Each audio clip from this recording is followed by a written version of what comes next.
9. नूश यज्ञ के लिए प्रस्थान। नूश यज्ञ के लिए प्रस्थान। ऋषि विश्वामित्र ने बताया, हे राम, जनक मिथिलापुरी के राजाओं की उपाधि है, जो चिरकाल से चली आ रही है।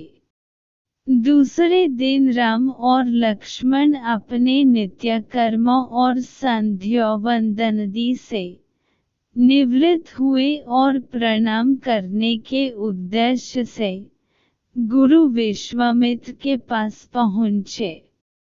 वहां उपस्थित आश्रमवासी तपस्वियों से राम और लक्ष्मण को ज्ञात हुआ कि मिथिला में राजा जनक ने धनुष यज्ञ का आयोजन किया है। उस धनुष यज्ञ में देश देशांतर के राजा लोग भाग लेने के लिए आ रहे हैं। रामचंद्र ने गुरु विश्वामित्र से पूछा, गुरुदेव, इस धनुष की क्या विशेषता है और इस यज्ञ का आयोजन का उद्देश्य क्या है? ऋषि विश्वामित्र ने बताया, हे राम, जनक मिथिलापुरी के राजाओं की उपाधि है, जो चिरकाल से चली आ रही है। प्राचीन काल में किसी समय देवव्रत नामक पूर्व पुरुष ने बड़ी निष्ठा और श्रद्धा के साथ यज्ञ किया था, जिसमें उसने देवताओं को भी आमंत्रित किया था। देवताओं ने देवव्रत के इस यज्ञ से प्रसन्न होकर उसे पिनाक नाम का धनुष प्रदान किया था। यह धनुष अत्यंत सुंदर, भव्य और गरिमामय है और साथ ही साथ यह बहुत भारी और शक्तिशाली भी है। बड़े बड़े बलवान, पराक्रमी और रणकुशल योद्धा तथा शूरवीर इस पर प्रत्यंच चढ़ना तो दूर, इसे उठ भी नहीं सकते। अपनी एकमात्र रूपवती एवं लावण्यमयी कन्या सीता के स्वयंवर के लिए मिथिला नरेश ने प्रतिज्ञा की है कि जो भी पराक्रमी वीर राजकुमार या राजा इस धनुष पर प्रत्यंच चढ़ देगा, उसके साथ वे अपनी कन्या का विवाह कर देंगे। अनेक देशों के राजा एवं राजकुमार भारी संख्या में इस यज्ञ में भाग लेने के लिए मिथिलापुरी पहुंच रहे हैं। हम लोगों की भी इच्छा इस यज्ञ को देखने की है, अतः तुम भी हमारे साथ मिथिलापुरी चलो। उसे देखकर तुम लोगों को भी प्रसन्नता होगी। महर्षि का आदेशानुसार राम और लक्ष्मण ने भी विश्वामित्र तथा अन्य ऋषि मुनियों के साथ मिथिलापुरी की ओर प्रस्थान किया। मार्ग में अनेक प्रकार के दृश्यों का अवलोकन करते हुए वे आध्यात्मिक चर्चा भी करते जाते थे। इस प्रकार वे सोन नदी के तट पर पहुँचे।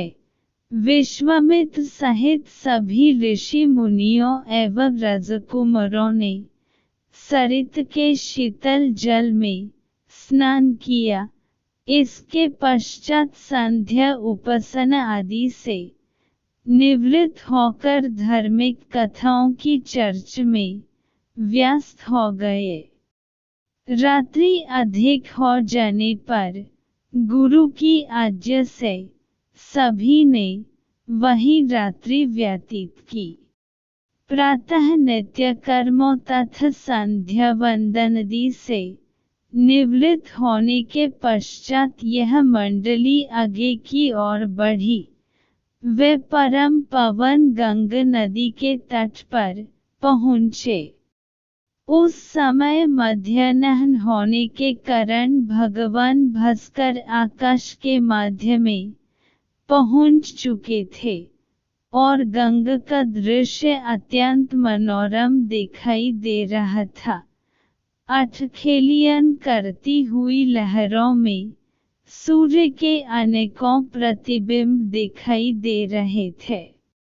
जल में कौतुकमयी मछलियां क्रीड़ा कर रही थीं और नभ में सरस हंस जैसे पक्षी अपनी मीठी बोली में बोल रहे थे। दूर दूर तक सुनहरे रेत के कण बिखरे पड़े थे और तटवर्ती वृक्षों की अनुपम शोभा दृष्टिगत हो रही थी। राम इस दृश्य को अपलक दृष्टि से देख रहे थे। उन्हें देखकर विश्वामित्र ने पूछा, वत्स, इतना भवविभोर होकर तुम क्या देख रहे हो? राम ने कहा, गुरुदेव, मैं सुरसरी की इस अद्भुत छट को देख रहा हूँ। इस परम पवन सलिल के दर्शन मात्र से मेरे हृदय को अपूर्व शांति मिल रही है। भगवान, मैं आपके श्रीमुख से यह सुनना चाहता हूँ कि इस कलुषहरिणी पवित्र गंगा की उत्पत्ति कैसे हुई। राम का प्रश्न सुनकर ऋषि विश्वामित्र बोले, हे राम, अनेक प्रकार के कष्टों और तपों का निवारण करने वाली गंगा की कथा अत्यंत मनोरंजक तथा रोचक है। मैं तुम सभी को यह कथा सुनाता हूँ। ऋषि विश्वामित्र ने इस प्रकार कथा सुनना आरंभ किया। पर्वतराज हिमालय की अत्यंत रूपवती, लावण्यमयी एवं सर्वगुण संपन्न दो कन्याएं थीं। इन कन्याओं की माता सुमेरु पर्वत की पुत्री मेन थी। बड़ी कन्या का नाम गंगा तथा छोटी कन्या का नाम उमा था। गंगा अत्यंत प्रभावशाली और असाधारण देवी गुणों से संपन्न थी। वह किसी बंधन को स्वीकार न कर मनमाने मार्गों का अनुसरण करती थी। उसकी इस असाधारण प्रतिभा से प्रभावित होकर देवता लोग विश्व के कल्याण की दृष्टि से उसे हिमालय से मान कर ले गए। पर्वतराज की दूसरी कन्या उमा बड़ी तपस्विनी थी। उसने कठोर एवं असाधारण तपस्या करके शिव जी को वर के रूप में प्राप्त किया। विश्वामित्र के इतना कहने पर राम ने कहा, हे भगवान, जब गंगा को देवता लोग सुरलोक ले गए तो वह पृथ्वी पर कैसे अवतरित हुई और गंगा को त्रिपथगा क्यों कहते हैं? राम के इस प्रश्न का उत्तर देते हुए ऋषि विश्वामित्र ने कहा, सुरलोक में विचरण करती हुई गंगा से उमा की भेंट हुई। गंगा ने उमा से कहा कि मुझे सुरलोक में विचरण करते हुए बहुत दिन हो गए हैं।